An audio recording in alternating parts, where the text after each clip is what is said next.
আসসালামু আলাইকুম। সবাই কেমন আছেন? আশা করছি আল্লাহর রহমতে সবাই অনেক ভালো আছেন। তো দীর্ঘ ১ সপ্তাহ পর আবারও নিয়ে আসলাম আপনাদের জন্য ভয়ংকর একটি ঘটনা।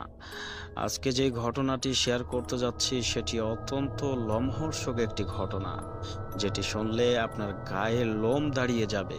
তাই স্কিপ না করে সম্পূর্ণ ঘটনাটি শোনার চেষ্টা করবেন। তো ঘটনাটি এক ভাই আমাকে পাঠিয়েছে। তো মূলত ঘটনাটি তার সাথেই ঘটেছিল।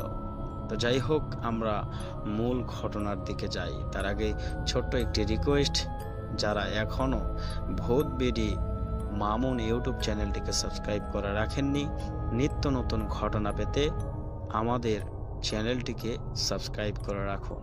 তাহলে চলুন, বেশি কথা না বাড়িয়ে আমরা ঘটনার দিকে যাই। ঘটনাটি যেভাবে দেওয়া আছে আমি সেভাবেই পড়ে শোনাচ্ছি।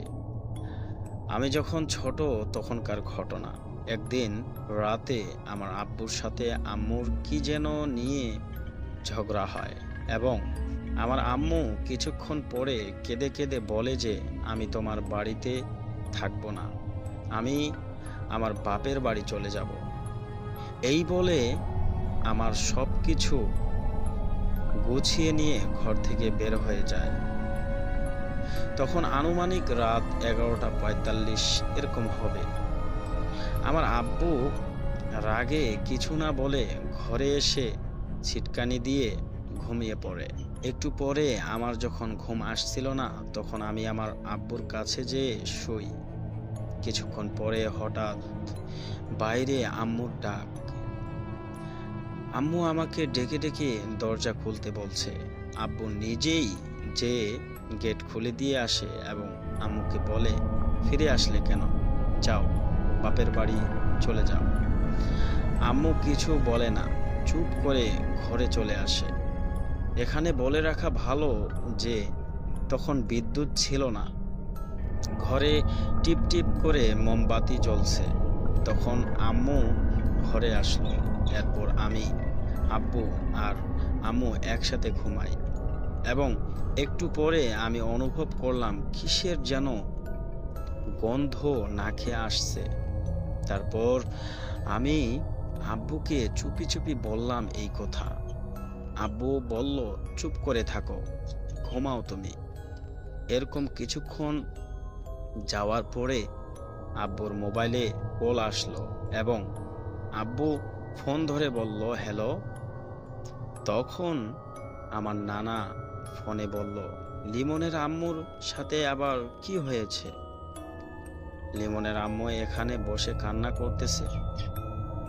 আব্বু থ মেরে গেল এবং আমাকে চিমটি কাটলো। আমি তখন একটু করে উঠলাম। আব্বু বলল, কিরে, বাথরুমে যাবি? এই বলে আমাকে নিয়ে ঘর থেকে বেরিয়ে যায়। আমার আম্মুর রূপে যে ছিল সে ঘর থেকে যাওয়ার সময় আব্বুকে বারবার বলতেছিল, লিমন একাই বাথরুমে যাক, তুমি থাকো। তখন আব্বু বলে, তুমি থাকো, আমি যাই, নয়তো লিমন ভয় পাবে।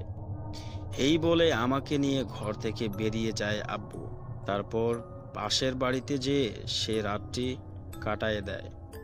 সকালে এসে দেখি ঘর একদম নোংরা হয়ে আছে আর দেয়ালে শুধু আঁচড়ের দাগ। তো ঘটনাটি আপনাদের কাছে কেমন লাগলো অবশ্যই কমেন্ট সেকশনে জানাবেন। ভালো লাগলে লাইক করবেন। আমাদের চ্যানেলে শুধু ছোট ছোট ঘটনাগুলো আপনারা পেয়ে যাবেন। প্লেলিস্ট থেকে শুনলে আপনারা সিরিয়াল অনুযায়ী প্রত্যেকটা ঘটনা আপনারা পেয়ে যাবেন। তো আজকের ঘটনাটি কেমন লেগেছে অবশ্যই জানাবেন।